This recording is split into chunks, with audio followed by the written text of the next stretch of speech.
말씀은 요한복음 20장 30절에서 31절과 21장 24절과 25절 말씀을 같이 읽도록 하겠습니다. 요한복음 20장 30절에서 31절 그리고 요한복음 21장 24절에서 25절 말씀입니다. 한 절씩 교독을 하겠습니다. 예수께서 제자들 앞에서 이 책에 기록되지 아니한 다른 표적도 많이 행하셨으나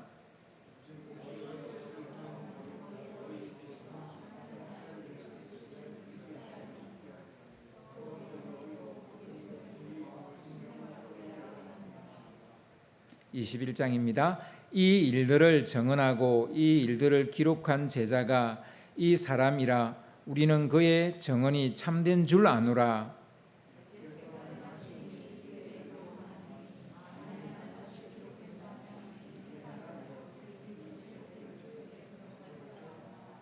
아멘. 잠시만 저거 좀 끄고 올게요.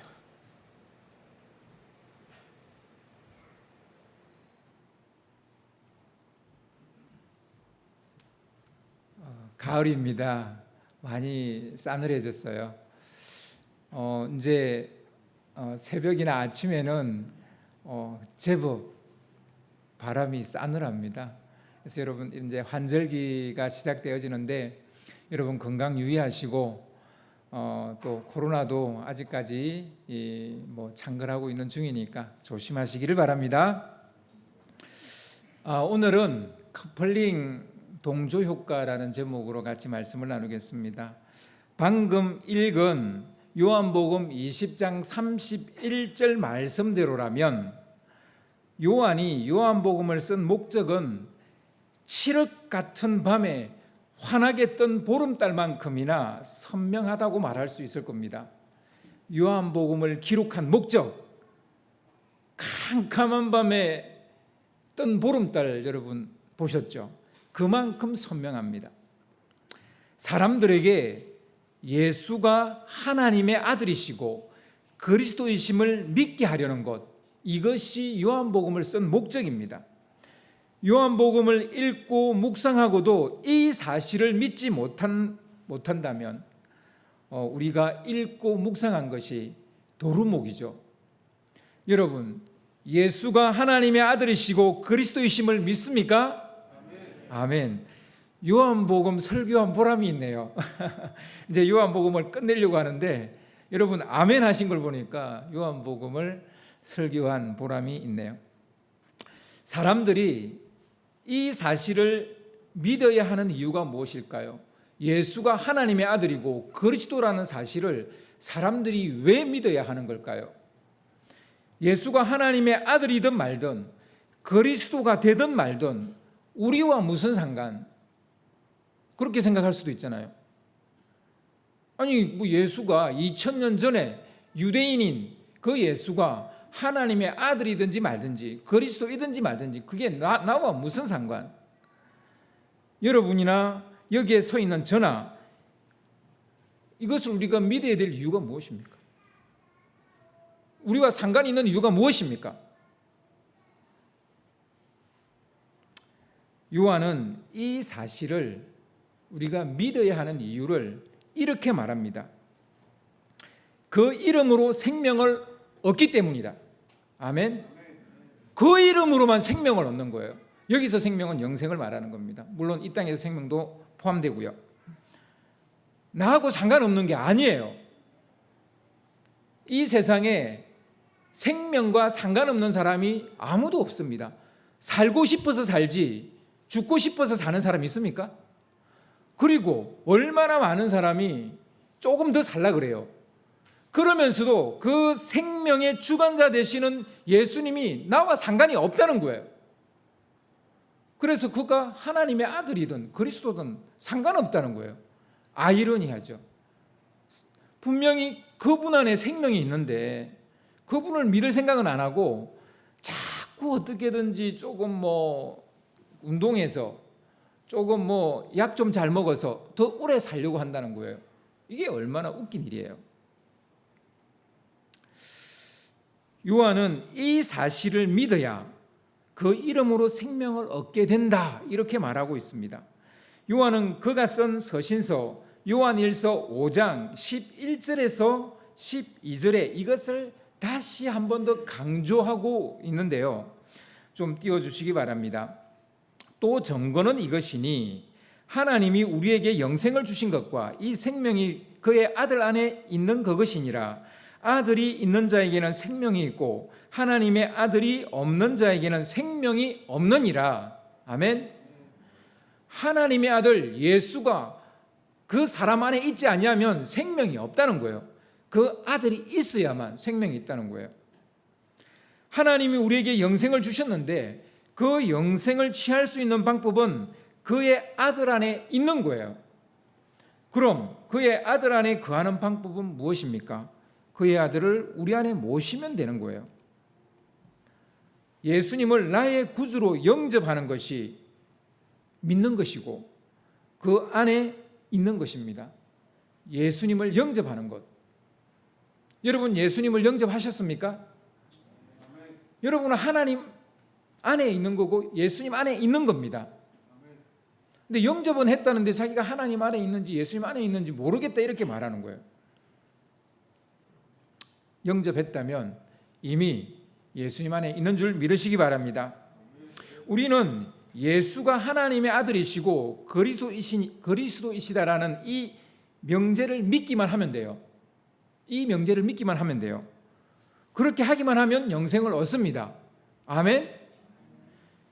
그러면 굳이 21장이나 되는 많은 분량의 책을 쓸 이유가 무엇입니까? 요한복음 20장 31절만 딸랑 쓰면 되지. 굳이 21장까지의 이 내용을 쓸 이유가 뭐가 있습니까? 사람은 명제를 그냥 믿지 않습니다. 옳은 명제는 증명되어져야 명제로서 가치가 있게 되는 거예요. 사람은 아무리 옳은 말을 듣고 진리를 들어도 그냥 받아들이지 않아요. 그것이 옳다라는 것을 자기가 받아들여야만 그 명제를 받아들이게 됩니다. 아무리 옳은 말을 듣고 진리를 들어도 그거를 받아들이는 것은 또 다른 문제라는 거예요. 그것이 믿어져야 되는 겁니다. 믿음이 생기려면 자신이 그 명제를 직접 경험해 봐야 사람들은 받아들이는 경향이 있어요. 예수가 하나님의 아들이시고 그리스도라는 것을 말해줄 수 있는 걸 경험해야 된다는 거예요. 뭐 많죠. 내가 기도를 했는데 기도 응답을 받았다는 거예요. 내가 기도하는데 하나님의 음성이 내 마음에 들렸다는 거예요. 내가 몸이 아팠는데 기도를 했는데 내 몸이 나았다는 거예요. 내가 어떤 삶의 문제를 놓고 기도했는데 그 문제가 해결됐다는 거예요. 이와 같이 본인이 경험을 해야 예수가 하나님의 아들이고 그리스도라는 것, 이 명제를 받아들이게 된다는 겁니다. 이게 사람이라는 거예요. 이걸 강조하는 사람들이 경험론자죠. 경험주의자들이죠. 예수가 하나님의 아들이시고 그리스도이시라는 것을 말해줄 수 있는 어떤 경험, 그 경험이 없으면 이 명제만 딸랑 주어진다고 해서 우리가 믿지 않는다는 거예요. 머리로는 맞는 것 같긴 한데 내 마음으로 그걸 받아들이지 않는다는 거예요. 하나님의 아들만이 할 수 있는 기적과 이사를 봐야만 사람들은 믿는다는 거예요. 이런 직접적인 경험이 만약 없었다면 최소한 이런 경험을 한 이들의 이야기를 들어야 믿게 된다는 거예요.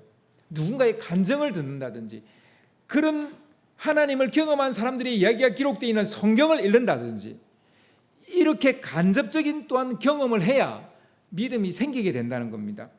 쉽게 말해서 자기가 직접 경험하거나 아니면 적어도 타인이 경험한 이야기를 들어야 믿게 된다는 거예요. 여기서 이 타인은 좀 신뢰할 만한 사람이어야 돼요. 뭐 늘 가까이 있는 뭐 가족이나 주위에 있는 사람 혹은 신뢰가 갈 만한 어떤 사람, 그런 사람이면 더 또 우리가 이 간접 경험 같은 경우도 더 잘 받아들이게 됩니다. 그래서 사도 요한은 21장 분량의 많은 양의 예수가 하나님의 아들이고 그리스도라는 것을 경험한 사람들의 스토리책을 쓴 거예요. 그냥 이 명제만 딸랑 쓰면 되는데 명제만 딸랑 쓴 게 아니라 그 명제를 경험한 사람들의 스토리를 책으로 쓴 거라는 겁니다. 그래야 사람은 믿기 때문이에요. 그래서 요한복음은 스토리책이죠. 요한복음에는 많은 캐릭터와 다양한 이야기 에피소드가 나옵니다. 하지만 모두 공통 분모가 있어요. 그건 예수가 하나님의 아들이시고 그리스도이심을 경험한 사람들의 이야기라는 거예요. 그냥 이 이야기 저 얘기 막 잡동산 이야기를 넣어놓은 게 아니고 분명히 다양한 이야기예요. 많은 캐릭터의 이야기예요. 그런데 공통 분모가 있다니까요. 다 예수님을 만나고 경험한 얘기라는 거예요. 그런 공통 분모가 있습니다. 요즘 신드롬을 일으키며 인기리에 종영된 드라마가 있습니다. 뭐죠? 예, 이상한 변호사 우영우입니다. 거꾸로 읽어도 우영우, 바로 읽어도 우영우, 별똥별. 뭐 이 정도 이야기하면 드라마를 보신 분과 보지 않으신 분의 이제 차이를 알 수 있습니다. 이 이야기를 듣고도 웃으면 드라마를 보신 분이고 안 웃고 가만히 있으면 지금 드라마를 안 보신 분이죠. 우리가 살면서 종종 겪게 될 법적 공방이 될 만한 문제들을 다루고 있어서 사람들이 이 드라마를 좋아한 것 같아요. 뭐 정치인이나 뭐 재벌들과 연계된 법적 공방이 아니라 서민적이고 일상적이고 일반적인 법정 공방에 관한 부분들을 다루고 있어서 많은 사람이 공감을 한 것 같아요. 이 드라마가 16화로 이루어졌는데 하나의 공통 분모를 가지고 있습니다. 법을 다룬다는 것은 당연한 것이고요. 뭐 법을 다루는 드라마니까 당연히 그건 당연한 공통 분모고요. 그것 말고 또 공통 분모가 또 있습니다. 그것은 자폐 스펙트럼을 가진 우영우가 변호사로서 대형 로펌에 적응해가는 성장 스토리라는 거예요. 즉 우영우에 관한 얘기라는 거예요. 분명히 많은 사람들의 법적 공방에 관한 얘기인데 그 속에는 전부 다 우영우가 들어가 있다는 게 공통 분모라는 거예요. 성경이 그렇다는 거예요. 많은 사람들의 애환과 고통과 어려움이 담겨있는 얘기인데 그 안에 다 예수 그리스도 이름이 들어가 있다는 거예요. 예수님을 경험한 얘기가 들어가 있다는 거예요. 이게 바로 공통분모입니다. 신입 변호사 우영우가 월해인들을 돕는 변호를 하면서 겪는 자충우돌의 이야기입니다. 자폐를 앓고 있는 사람이 어떻게 로펌에 적응해 가는지의 이야기입니다. 어떻게 사회인으로 자기 자신의 자리를 찾아가는 이야기입니다. 어떤 대인관계를 하며 심지어는 또 누구를 사랑하게 되어지는 그런 이야기입니다. 사실 자폐 스펙트럼을 가지고 있는 사람에게는 굉장히 어려운 얘기예요. 누구를 사랑한다는 거, 다른 사람의 삶에 관심을 가진다는 거 굉장히 어려운 일인데 그것을 조금씩 하게 되어져가는 이야기입니다. 그냥 변호사는 무조건 월해인 편에 서면 돼. 이런 명제를 그냥 툭 던지면 되는 거잖아요. 자폐 스펙트럼을 가진 사람이 사회인으로 설 수 있는 거지. 이런 명제 던지면 되는 거잖아요. 이렇게 선언하면 될 것을 굳이 16개의 이야기로 만들 필요가 왜 있습니까? 왜 16개의 이야기로 만들어야 돼요? 왜 그런 드라마를 만들어야 돼요? 그냥 변호사는 당연히 월해인을 변호해야 돼. 그리고 자폐 스펙트럼을 가진 사람도 당연히 사회인이 될 수 있는 거지. 그 명제만 던지면 되는 거잖아요. 그런데 왜 이런 많은 에피소드를 만들어야 돼요? 여러분 그거 받아들이기가 쉽지가 않기 때문이에요. 변호사가요 월해인을 완전히 변호해 줍니까? 우리 사회의 변호사가 그렇지 않아요. 자폐 스펙트럼을 사회인으로 우리가 받아줍니까? 이 사회인들이 그들을 받아들이지 않아요. 그걸 설득을 시켜야 되는 거예요. 그러니까 16화에 에피소드가 있어야 되는 거예요. 이해하시겠습니까? 사람들이요 예수가 하나님의 아들이고 그리스도라는 것을 그 명제를 받아들여야 되는데 안 받아들여요. 그러니까 뭐가 필요합니까? 예수님이 하나님의 아들이고 그리스도라는 것을 경험한 사람들의 스토리가 필요한 거예요. 그래서 요한복음이 탄생하는 겁니다. 다른 복음서도 마찬가지예요. 사람들은 이야기를 통해 어떤 명제가 옳다라는 것을 더 쉽게 받아들이게 되고 더 쉽게 공감을 하게 됩니다. 요한이 예수가 하나님의 아들이고 그리스도라는 사실을 직접 경험한 사람들의 이야기로 요한복음을 쓴 이유를 우리는 충분히 이해하고도 남음이 있겠죠. 그럼 요한이 이걸 쓸 자격이 되는가? 요한은 스스로 자신을 예수님이 사랑하는 제자라고 자기를 그렇게 표현을 합니다. 예수님이 사랑한 제자이니 그만큼 예수를 잘 아는 사람이 없을 것입니다. 그는 3년 동안 예수님을 따르는 제자였을 뿐만 아니라 평생을 예수를 전하는 전도자로 살았습니다. 요한은 모든 사도들 중에서 가장 오래 살았죠. 거의 100세 가까이 살았습니다. 그러니까 사도로서의 삶만 거의 60년 이상을 살았단 말입니다. 60년 동안 사도로 살았던 사람이 정언을 하는 거예요. 예수가 그리스도고 하나님의 아들이라고 정언을 하는 거예요. 그래서 성경은 그의 정언은 참된 줄 안다라고 말하는 거예요. 진실하다고 말하는 거예요. 요한이 요한복음을 쓸 당시에 살아생전 예수님을 직접 목격한 사람은 요한밖에 없었어요. 요한이 요한복음을 쓸 당시에. 그 당시 예수님의 제자 중에 생존한 이는 요한밖에 없었어요. 우리 조금 앞으로 거슬러 올라가 볼까요? 예수님은 AD 33년에 예루살렘에 있는 갈보리 언덕에서 십자가에 달려 죽으셨습니다. 그리고 그의 제자 야고보는 AD 37년경에 예루살렘에서 제자들 중에서 첫 번째로 순교를 당하게 됩니다. 종교 지도자와 유대인들로부터 가해진 핍박과 박해 때문이었죠. 그러나 복음은 풀뿌리처럼 유대와 사마리아와 로마 전역으로 뻗어가기 시작했어요. 예수님이 부활 성천하시고 대략 30년이 지났을 때 로마에 거의 구석구석까지 복음이 들어갔어요. 그런데 그때 대략 한 30년이 지났을 때, 예수님이 성천하시고 30년이 지났을 때 로마의 대대적인 기독교 박해가 이루어지게 됩니다. 우리가 잘 아는 네로 황제가 일으킨 박해입니다. 이때 AD 63년 내지 64년 정도였을 때인데 바로 이때 베드로와 바울이 로마에서 순교를 당하게 됩니다. 두 사도뿐만 아니라 많은 사도와 그리스도인들이 박해를 당하고 죽임을 당하게 됩니다. 그리스도인들이 박해로 위협을 받게 되자 사도들은 더더욱 성도들을 위로하고 격려할 필요를 느꼈죠. 그들은 몸은 하나인데 그 넓게 전파된 복음이 전파된 그 지역을 다 다닐 수가 없는 거예요. 그러니 어떻게 합니까? 편지를 쓰기 시작하는 거예요. 그리고 복음서를 쓰기 시작하는 거예요.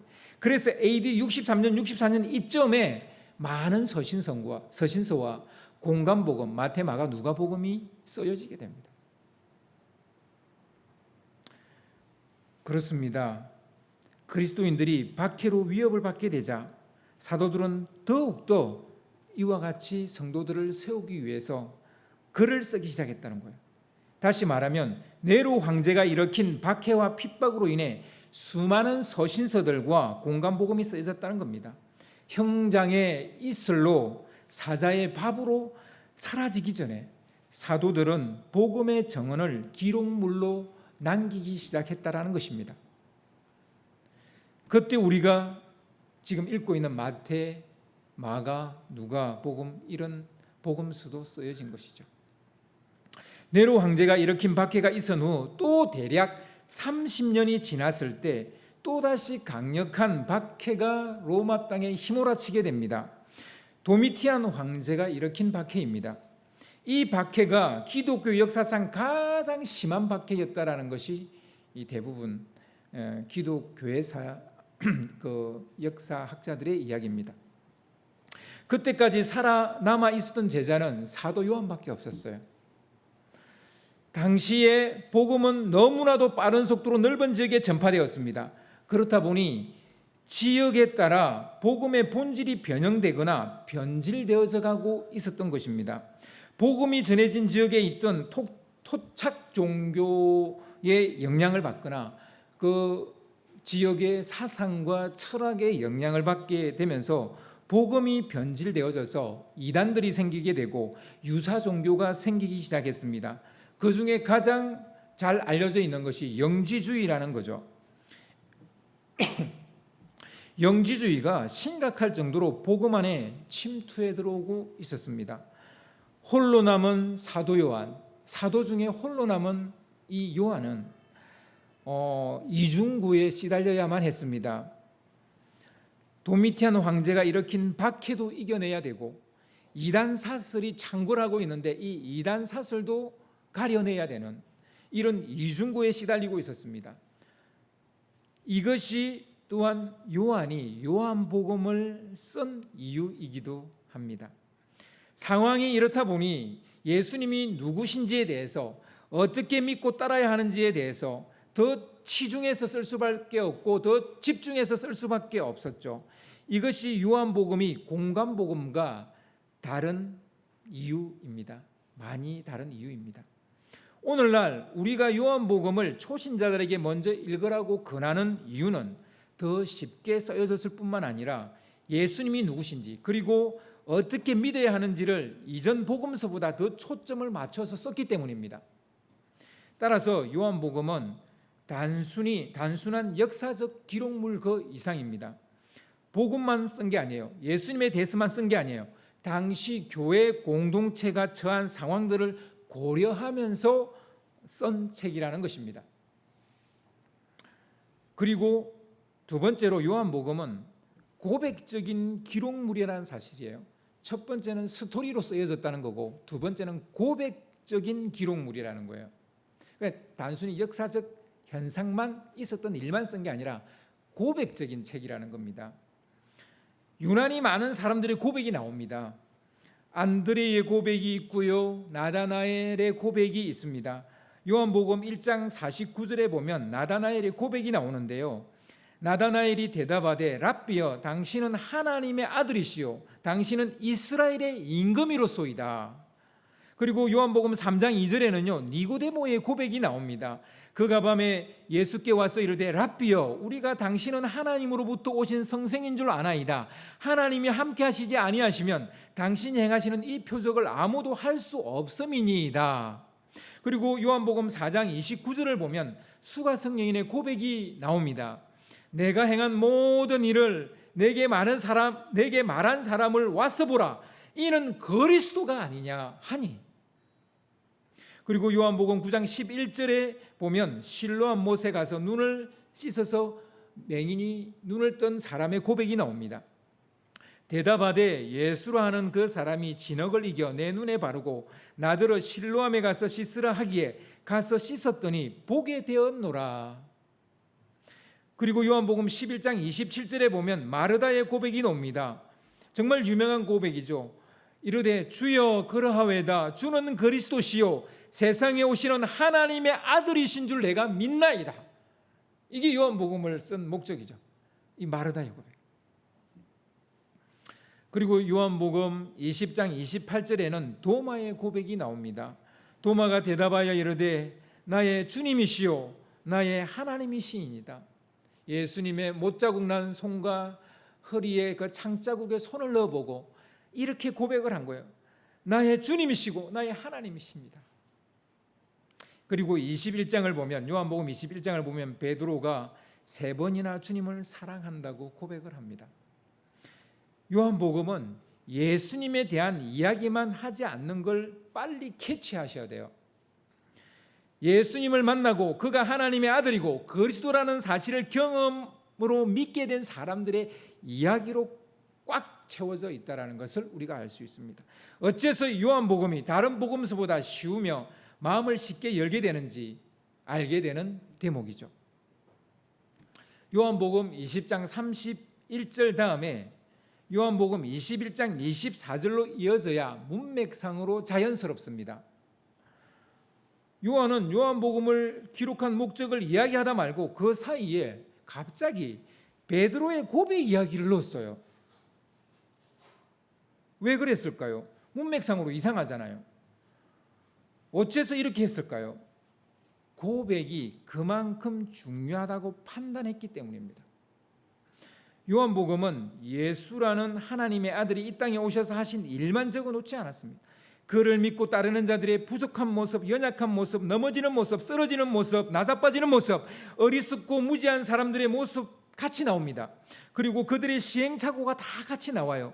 이런 것 때문에 우리가 요한복음을 읽을 때 친숙함을 느끼고 좋아하게 되는 겁니다. 우리의 이야기가 있다는 거예요. 우리의 연약함의 모습, 우리 어리석은 모습, 그 이야기가 다 요한복음에 있다는 거예요. 신앙생활은 결국 예수 안에 사는 우리 자신의 이야기가 되어져야 합니다. 예수 안에 사는 우리 자신의 이야기, 그게 신앙생활이 되어져야 됩니다.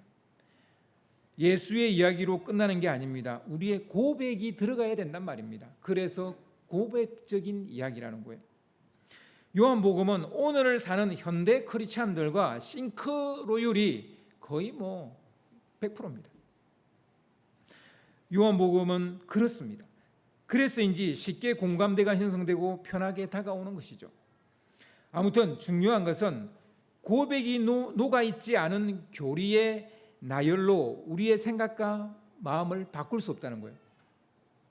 고백이 녹아있지 않는 교리, 그거로 우리가 변화되지 않는다는 얘기입니다. 예수님의 이야기와 우리의 이야기를 이어야 합니다. 연결돼야 합니다. 이렇게 이어주는 것을 커플링이라고 말합니다. 원래 커플링은 단어적 원래 그 단어를 쓰는 거는 결혼이나 약혼 반지를 일컫는 말로 커플링이라 그래요. 하지만 요즘은 경제 용어로 재조명되고 있는 말이기도 합니다. 정권가에 떠도는 이야기 중에 미국이 기침을 하면 한국은 감기에 걸린다, 이런 얘기가 있습니다. 그러니까 이게 주식만 그런 게 아니에요. 경제 전체가 그래요. 미국이 금리 올리면 세계 모든 나라가 휘청휘청거립니다. 세계화로 인해 미국과 우리나라 경제는 커플링 되어져 있다는 말입니다. 깊이 연결되어져 있어요. 서로 영향을 주고 받는다는 말입니다. 미국의 나스닥이 떨어지면 우리나라 코스닥과 코스피도 동반 하락하는 현상이 일어납니다. 요즘은 경제적으로만 세계화가 되어진 것도 아니에요. 경제뿐만 아니라 기후변화로 인해 자연재해가 전 세계적으로 일어나면서 우리는 같은 배를 타고 있다는 운명 공동체라는 생각을 또한 하게 됩니다. 서로 뗄래야 뗄 수 없는 관계가 되어졌다는 거예요. 어느 한 나라만 탄소 중립을 한다고 될 문제가 아닙니다.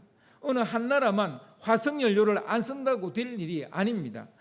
전 지구적으로 우리가 탄소 중립을 해야 되고 화석연료를 안 써야 되는 거예요.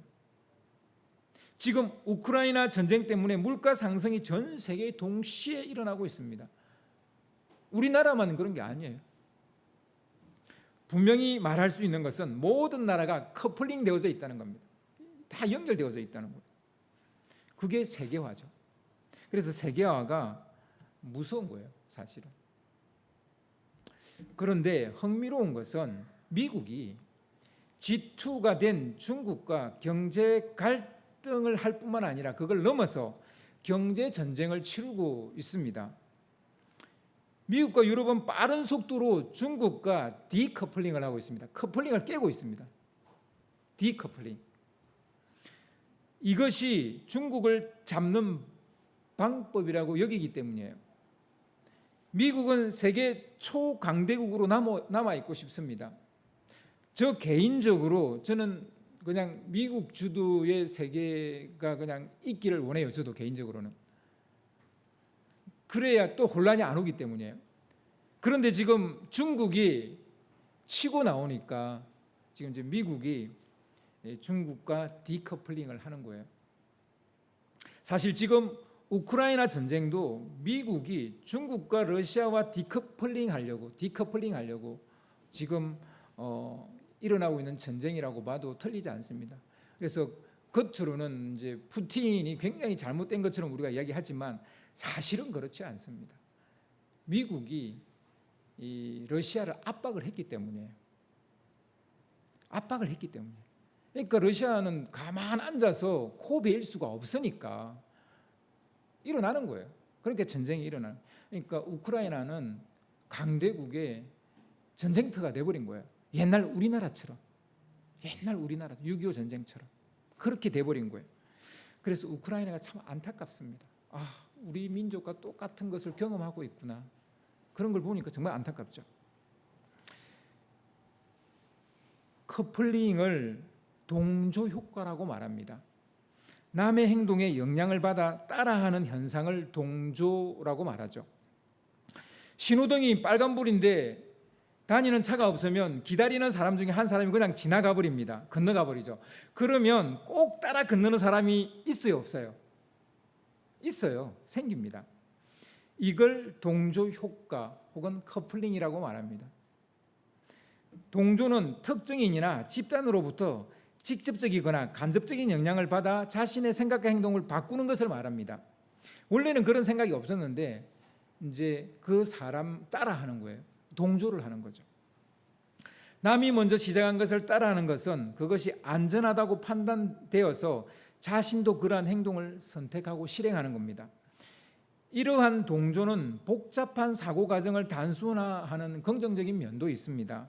특히 그 분야의 전문가나 여러 사람이 주장하는 내용은 함께 수용되고 따름으로써 발전적 학습과 모델링 효과가 나타나기도 합니다.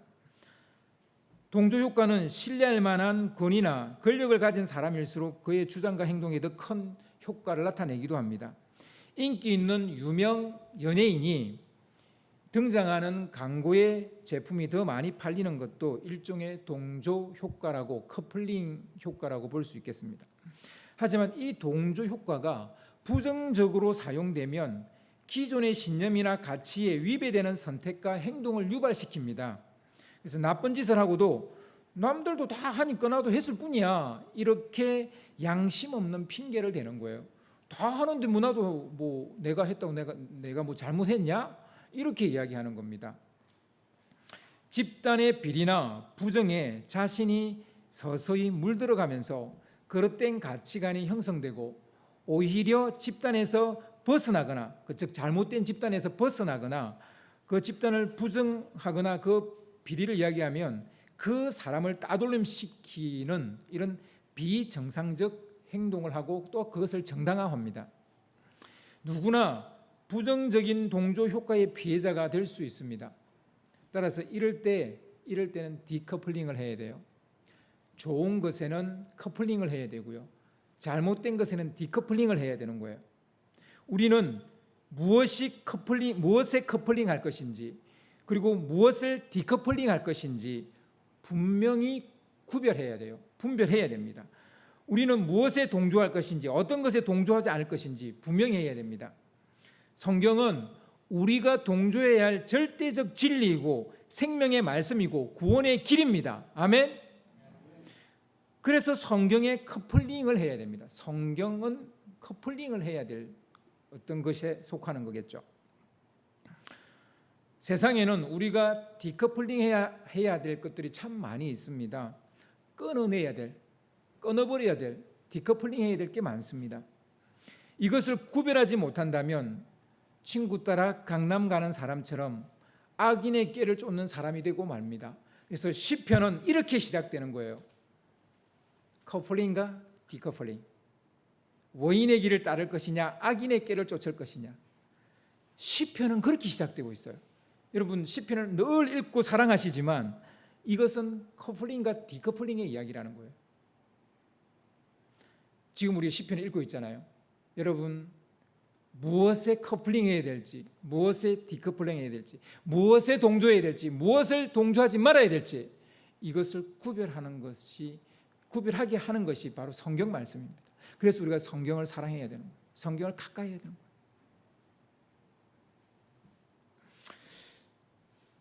예수님 안에 거하려면 예수님과 커플링해야 됩니다.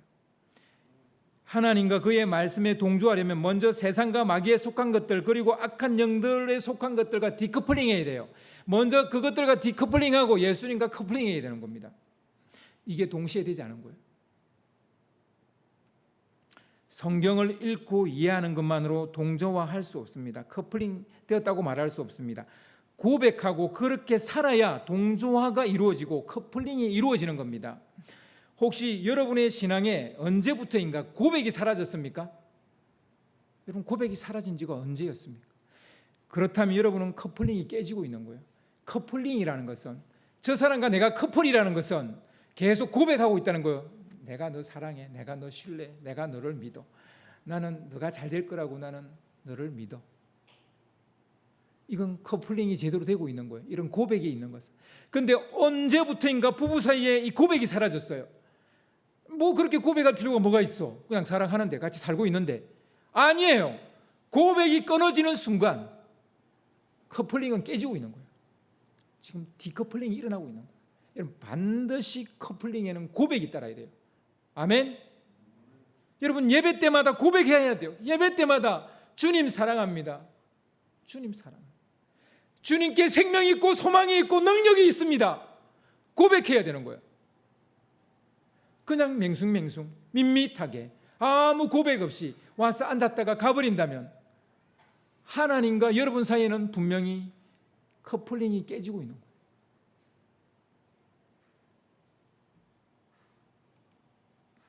부부관계도 마찬가지고 부모와 자식관계도 마찬가지고. 여러분, 자식이 결혼해서 나갔다고 해서 이제 더 이상 고백 안 해도 된다? 아닙니다. 죽을 때까지 고백하셔야 돼요. 자녀들에게, 부모가 또 자녀가 또 부모에게 엄마 사랑해, 아빠 사랑해. 여러분, 생일날조차도 아빠 사랑해라는 말을 못한다면 언제 하실 거예요? 뭐 죽고 난 다음에 간에 들어가. 제가 목사니까 제일 많이 보는 장면 아닙니까?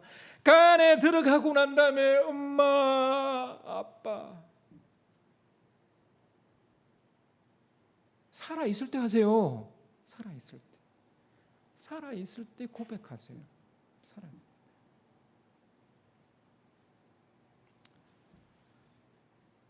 여러분, 커플링이라는 것은 고백입니다. 고백. 고백과 커플링이 무슨 관계가 있습니다. 요한복음에 기록된 첫 번째 기적이 물이 변하여 포도주 되어지는 이야기입니다. 이 기적은 가나 혼인잔치에서 벌어진 기적이에요. 표적이에요. 여러분, 결혼이 뭡니까? 커플링이에요. 커플링. 요한복음은 커플링으로 시작됩니다. 그리고 제일 마지막에 나오는 이야기가 뭡니까? 베드로의 사랑 고백이에요. 커플링의 이야기예요. 근데 이 커플링은 리커플링이에요. 베드로가 이전에 사랑 고백했었어요. 예수님 따르겠다고 했어요. 그런데 예수님을 보기 좋게 3번이나 부인을 했어요. 그래서 다시 리커플링 하는 거예요. 디커플링이 아니라 리커플링을 하는 거예요. 그래서 베드로의 순서는 이렇습니다. 커플링, 디커플링, 다시 리커플링. 이렇게 된 거예요. 커플링 하는 것으로 요한복음이 시작되고 베드로가 다시 사랑 고백함으로 리커플링함으로 요한복음이 끝이 나요. 베드로는 주님과 디커플링 되었었어요. 하지만 깨어진 커플링이 다시 커플링 되어지는 이야기로 끝이 난단 말입니다. 커플링이 이루어지려면 먼저 예수님을 직간접적으로 경험하는 이야기, 스토리가 여러분 안에 있어야 돼요. 할 수만 있다면 직접 예수님을 경험하셔야 돼요. 내가 하는 일에, 우리 가정에, 내 일신에 주님의 손길을 경험하셔야 돼요. 아멘. 만약 그런 일이 안 일어난다고 너무 한탄하지 마세요. 여러분, 그것을 경험한 이야기들이 성경에 수두룩합니다. 그것을 읽고 그것을 받아들이시면 됩니다. 직접 경험은 본인이 직접 예수님을 만나는 이야기고, 핍박을 이겨낸 이야기고, 역경을 통과한 이야기고, 기도 응답을 받은 이야기입니다. 그런 게 직접 경험이겠죠. 간접 경험은 그런 스토리북인 성경을 읽고 묵상하는 것이고 다른 사람의 감정을 듣는 것입니다. 이런 직간접 경험을 하셔야 커플링이 유지가 돼요. 마지막으로 고백 없는 커플링은 커플링이 아닙니다. 회개의 고백이 있어야 됩니다. 믿음의 고백이 있어야 됩니다. 사랑의 고백이 있어야 됩니다. 소망의 고백이 있어야 됩니다. 헌신의 고백이 있어야 돼요. 이런 것 없이 커플링이 이루어지지 않습니다. 좀 몸이 힘들어도 여보, 내가 오늘은 설거지 할게. 헌신의 고백이잖아요. 내가 할게. 헌신의 고백이잖아요. 여러분 일신에 문제가 좀 풀리지 않는다고 예배도 안 와요. 기도도 안 해요.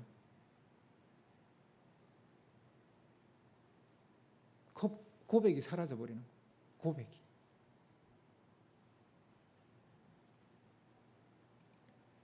만약 자녀들이 부모님인 여러분한테 아빠, 엄마, 우리 사랑해 라고 묻는다면 여러분은 뭐라고 대답하시겠어요?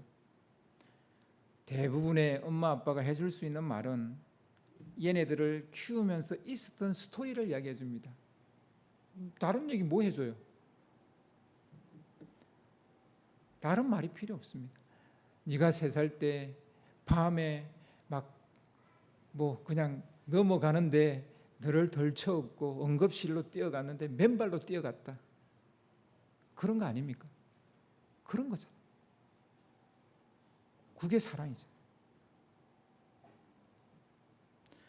그리고 이런 사랑한 스토리와 함께 고백이 있어야 된다는 거예요. 고백이. 할 수만 있다면 자주 사랑하는 아들, 사랑하는 딸, 사랑하는 엄마, 사랑하는 아빠, 사랑하시는 주님, 이렇게 고백을 해야 돼요. 욥에게는 말로 설명할 수 없는 고통의 시간이 있었어요.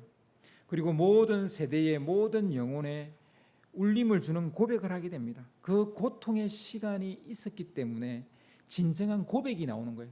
근데 이 고백이 진정하기 때문에 모든 세대와 모든 영혼에게 울림을 주는 고백이 된 거예요. 욥기 42장 5절 6절을 보면 내가 주께 대하여 귀로 듣기만 하였사오나 이제는 눈으로 주를 배움나이다. 그러므로 내가 스스로 거두어드리고 티끌과 제 가운데서 회개하나이다.